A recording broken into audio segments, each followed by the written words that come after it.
You're watching NFL Daily. Harrison Graham and Chase Senior here at HGrahamNFL, at Chase_Senior. Give us a follow on Twitter. We'll answer more NFL questions over there. Today's show, top remaining NFL free agents. And depending on when you watch this, some of these guys could sign, so you better watch quickly. Let's start with Kenny Golladay, the wide receiver of the Detroit Lions. Met with the Bears on Wednesday night, reportedly. He's now set to meet the Giants. Seems like Chase, he's going to take his time here. Giants and Bears, the two teams who are in hot on Kenny Golladay. This is the top free agent wide receiver left on the market, and there's no doubt about it. The concern here with teams, he's going to have to pass his physical and prove that he's healthy, because last year he suffered a couple of injuries, and they were on his legs too. So that's not good for a wide receiver. But when healthy, a legitimate number one option for any offense that decides to bring him in. And if it's the Giants, good number one wide receiver if he's healthy for Daniel Jones. I don't see the interest that he would have in the Chicago Bears unless it gets to the point where teams are saying, hey, we gave you a physical, we're flagging these injury issues, we're concerned about it, we don't want to give you money, but then Chicago says we got to make Allen Robinson happy rather. We want to keep him. We want to bring in Kenny Golladay as well. We're going to go with Andy Dalton, and if Andy Dalton has Kenny Golladay as well as Allen Robinson, that's intriguing. That gives the Bears offense a lift. Next up, Juju Smith-Schuster, another receiver here. Been a bit up and down. I think, Chase, we saw that when he had a true number one in Antonio Brown, you're like, oh my God, this is the best number two receiver in NFL history, at least for that one season. Up and down as a number one guy the past couple of years, but certainly a guy worth signing. I think Juju Smith-Schuster thought that he was going to get number one wide receiver money on the open market, and teams aren't willing to budge. Nope. Why is that? I think it was proven last year that Juju Smith-Schuster is not a true number one wide receiver. I think he's better suited for the slot. Is he a really good 1B? For sure. Is he a really solid number two wide receiver when he's alongside premium, talented players like Antonio Brown?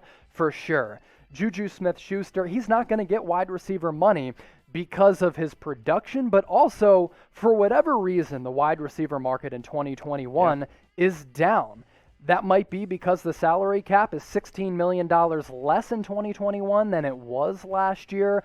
But Juju, he'll end up signing a deal, but he might have to settle for a 1 or 2 year contract where he'll have to prove it, and then he'll be due for more money. Who's the best receiver left? Those are a couple we highlighted. Obviously, a guy like Antonio Brown is still out there as well. Best free agent wide receiver left on the open market. Go ahead and predict or let us know what you guys think in the comment section. Who is your best free agent receiver left? T.Y. Hilton, another name to keep in mind as well, as he is not signed at this point in time.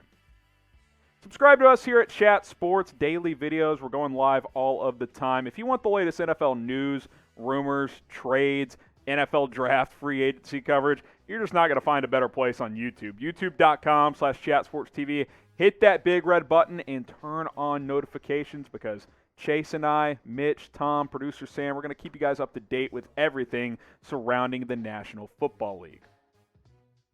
Next up on our top NFL free agents remaining list here on Thursday, Mitchell Schwartz, who was released by the Kansas City Chiefs, had back surgery about 3 weeks ago, Chase. The Chiefs decided to save some money there. If he's fully healthy, which big question mark, this is a former All-Pro. He can certainly give a team a lift at right tackle. A former All-Pro who, before that back surgery, went on an unbelievable run of consistency because he frankly didn't miss a game at all. Now, you host our Kansas City Chiefs report, so give me and the people some of the analysis of Mitchell Schwartz. I will say this before I toss it back over to you. A team like the Seattle Seahawks, potentially, because Russell Wilson, he has made it clear that he wants help on that offensive line because he's been the most sacked quarterback over the last several years. If I'm a team that needs a right tackle, I'm willing to gamble and sign Schwartz to an incentive-based deal on a 1-year contract. Didn't look right last year. They shut him down with the back, never got better, had off-season surgery. If he's fully healthy, he's a fringe All-Pro still. Yeah. Is he that guy? Once the back has problems for offensive linemen, that's a bit of an issue. But on a 1-year incentive-based deal, this is a guy worth having. He's a culture guy as well. I think he's definitely worth it as well. Russell Okung, another offensive lineman here. Banged up last year, just like Schwartz, limited in just played in 7 games. But if healthy, he also brings a lot to the table. Not only is he a really good football player, he's a pretty savvy businessman too, Bitcoin, because baby. he's invested a lot of money into Bitcoin and he's been making a lot of money off of Bitcoin. So good job by him. And if his NFL career comes to an end sometime soon, he knows that he has some financial flexibility thanks to Bitcoin. But at 33 years old, a team isn't going to break the bank for Russell Okung. Still really good though. And I can't make this point enough. Offensive tackles age really well for whatever reason. They're some of the best athletes on the field, even though that these guys are 300 plus pounds. But Andrew Whitworth, Trent Williams, Jason Peters, we've seen all of these left tackles, right tackles age well over time. Put Russell Okung into that category. But again, if I'm a general manager, I'm not overpaying for him. 1-year deal for both of these guys, I think, so keep that in mind. Who is the best free agent offensive lineman left? We want to hear it from you guys. We'll break down a couple of guys at every single position. Let us know. Best free agent offensive lineman left. We'll continue to jump to some other positions here, so go ahead and let us know. We got a tackle here. Alejandro Villanueva next up on our NFL free agents list. We'll be a little quicker here, Chase. I think a lesser name here, but still could be a solid left tackle for a team. Yeah, he was a really raw prospect, I think, coming out of Army. Eagles took a chance on him, released him. Really productive player for the Pittsburgh Steelers. They've decided to part ways. Hasn't missed a game in 6 years, so you know you're getting consistency at that position, which is really, really valuable. And I think that he's actually one of, if not the best tackles on the market right now. Interested to see what happens with him. Shout out your favorite team in the comment section. If you want to overachieve, name a player you want your favorite team to sign. 2-part question here. You guys are some of the most intelligent fans on YouTube, so shout out your favorite team and name a player that you want your team to sign. Take a look at another player here, Chris Carson, who I was on the bring back Chris Carson train, but I don't think he's going to stay in Seattle, which means someone else may sign him. Yeah, I think he's going to dip out, and I think Seattle understands that with a big bruising running back at 26 years old, he's in the twilight of his career. Now, over the years, he's been a good fantasy option. He's been a good running back for the Seahawks. But, again, the value for running backs has been diminished in recent years. That's what's happened to Chris Carson. He'll go to a team, but expect him to sign for, let's say, $1 to $4 million. Leonard Fournette, who had one of the weirdest seasons ever, kind of stunk in the regular season, was kind of in the doghouse for a while, and then playoff Lenny came to show up, and he might actually get a decent little bag here. Or as producer Sam says, Lombardi Lenny. Yes. He was non-existent the entire regular season. The Bucs didn't give him carries. They sat him. He was inactive. He's been banged up throughout his career, a really productive running back when he's been able to stay on the field. He should return to the Bucs. Him and Tom Brady have been talking of late, according to reports. When you can be productive and you can find your fit and you can really unleash your talents on a big playoff stage and have the opportunity to do it again, just go back to the Bucs. He's still really good. Best free agent remaining. I'll throw Phillip Lindsay in there as well now that the Broncos have rescinded his tag. What do you guys think? Who is the best free agent running back left on the open market? Get your vote on that one, and then we're going to shift to some defensive guys in just a second. Harrison Graham, Chase Sr. here. We'll take a look at some top defensive free agents. Follow Chase on Twitter at Chase_Sr. You can follow me as well at HGrahamNFL. We greatly appreciate the support here at Chat Sports. If you want to go another level, producer Sam, he's got like 20 followers away from 1,000. He's at Sam Brown CS. Follow him over there as well. We're working hard here at Chat Sports. We love your guys' interaction, not just on the channel, but also on Twitter. So go ahead and give us a follow. Next up, Anthony Harris, the safety from the Vikings. Played on the tag last year. Surprised they didn't tag him again. He now is a free agent. Struggled last year, too. He was much better in 2019 when he had 6 interceptions. Maybe the top free agent safety in this class. That can be argued. That can be debated. Interested to see where he goes, but given that he struggled in 2020, not a lot of suitors out there. I think a lot of teams right now are playing it smart, and they're just kind of waiting to see what the market dictates. This is another example of that. Kareem Jackson next up here, 90 tackles, had an interception, 4 pass breakups this past season. The problem there, 32 years old, and the problem with safeties, Chase, is we saw last offseason, names don't get you that far anymore. Like, it's all about value in production, so we'll see where some of these guys like Kareem Jackson end up. Get ready for this movement of older players being available late into the free agency period. From a team-building standpoint, a lot of value of having guys come in on their rookie contracts. 1, they're cheaper. 2, they're younger. 3, there's more roster flexibility there. You don't have to pay those guys as much. So when a player is 32 years old, he's not going to get snatched up right away. But later on, teams will understand, okay, we need a depth signing. We need a player to come in with experience to help our defense after there were some injuries, maybe in training camp or OTAs. Kareem Jackson fits that profile. Let's go Malik Hooker here. You mentioned value, Chase. This could be the strongest value out there if you're willing to gamble on upside. Injuries have been the name of the game for Hooker, former All-American at Ohio State. And look at the note right there. You can't deny the elite talent. You cannot. But suffered a torn Achilles last year, and over the last 4 years, he has not been available. No. Okay? And you know that saying out there. The best ability is availability. And he's missed 28 games in 4 seasons. When this guy is on the field, he has the potential to be one of the best safeties in the league, but a team isn't going to overpay for him because of those injuries. Yep, no doubt about it. Best free agent safety still on the market. There's some names, there's some guys, but safeties are kind of like running backs. They're not going to get paid what they would like to. Let us know who you guys believe the best safety free agent is remaining in free agency. Richard Sherman, one of the biggest names still out there, possibly the top corner still available here on the free agent market. He might only have a few seasons left in the tank, right?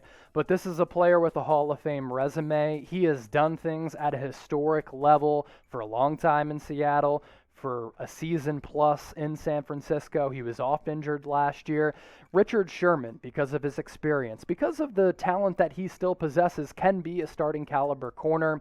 Fascinated to see where he goes, and I think he could be one of the players that pushes a fringe playoff team or a fringe Super Bowl contending team over the top, because I'm still a big believer in Richard Sherman. You can't value intangibles, and he certainly has that. Malcolm Butler, who famously intercepted Russell Wilson on the goal line. 100 tackles, 4 picks, 14 pass breakups last year, still playing at a high level at 31. And because of that historic moment in the Super Bowl against the Seahawks, he was able to get paid by the Titans. And if you ask Titan fans, he had an up-and-down career. Maybe he wasn't worth the big payday. That's why the Titans decided to move on. This will just be a veteran option in the secondary for any team that wants to sign Malcolm Butler.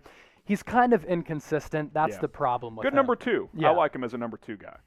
Next up, Brian Poole. Maybe he could challenge King as the best nickel out there. Had a pretty decent year with the Jets this past season, although he did finish on IR. Yeah, finished on IR because of a shoulder injury. When he does drop back in coverage, he's really good. And this is a player, like I just mentioned, who has some bulk to him too. He can stack the box a little bit, so he does have some value there. Brian Poole, another one of the top free agent cornerbacks on the market right now. And hey, still only 28 years old, which in the NFL, it's so funny. We're like, 28 years old, he's so old. I'm 29, and I feel like I'm 25. So if I was in the NFL, people would be like, cut him. Cut Chase. Gone. He's done. We're getting rid of you, Chase. Got to go. Adoree Jackson, he's been a name circulating. He got cut loose and now is available to sign. He's been a little bit banged up as well. Yeah, and out of USC, really highly touted prospect. Yep. Why? Because he can drop back in coverage. He's also pretty dangerous as a return man as well. You can put him back on punts. You can put him back on kicks as well. He's had an up-and-down career too. Not from a production standpoint, really, but because of injuries.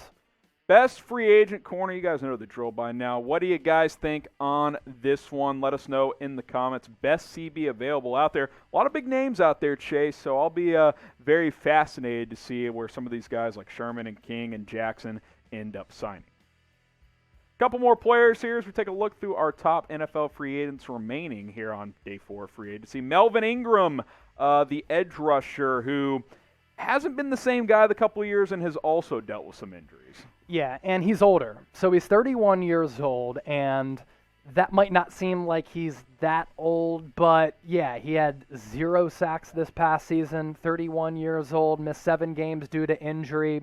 And the reason why his age is a concern, 1, the production last year, 2, the injuries, but his style of play. Yeah. So he's a bull rusher. He's not going to hit you with a variety of moves. He's going to try to run you over, and history shows that those types of players at the defensive end spot don't always age well. Jadeveon Clowney next up here, and last offseason, Chase, you weren't with us at Chat Sports yet, but about every other video was about Clowney, because where's he going to sign? And he ultimately chose the Titans and basically did nothing. So I'll be curious to see how much he can get on the open market. What a career for him, because he lights up that guy from Michigan when he's at South Carolina, and everybody is like, Jadeveon Clowney is the next Reggie White. Sit out your junior season. Sit out your junior season. Prepare for the NFL draft. He's the next sure thing. He's never lived up to the expectations. I actually do think that at this point, though, he's somewhat underrated. I look at sacks for defensive ends like wins for pitchers. If a pitcher pitches for a really terrible team, they're not going to win a lot of games. That doesn't mean that they're a terrible pitcher. You look at the ERA. For edge rushers, you have to look at pass rush, okay, and his ability to generate pressure on the quarterback. It's quarterback pressures that I look at and value sometimes more than sacks. Advanced metrics guy. Exactly. The sack numbers haven't been there for Clowney, but he has been able to be a productive player. Yeah, so we'll see what happens with Clowney there on the open market. KJ Wright, who's got value as a linebacker, kind of thinks Seattle's going to let him go. He's been a really strong number 2 next to Bobby Wagner for many years. Isn't it crazy how we thought that the Legion of Boom was going to be around for a while? KJ Wright was a part of that. You're thinking dynasty in Seattle, but it's crazy how things can change so quickly in the NFL. Richard Sherman out. Cam Chancellor, he had to retire because of some injuries. Earl KJ Thomas went Wright, crazy. He's out. Earl Thomas went haywire and was in bed with his brother. Who knows what happened there? But KJ Wright, 31 years old, he's going to be a veteran option on the market. All right, so there you have it. A lot of names to look at there. Who's the best edge/linebacker? Took a couple of looks there. I'd still probably gamble on Clowney because the upside's massive, and while he's never lived up to the number 1 pick, he's still really solid. But let us know best edge/linebacker left in NFL free agency.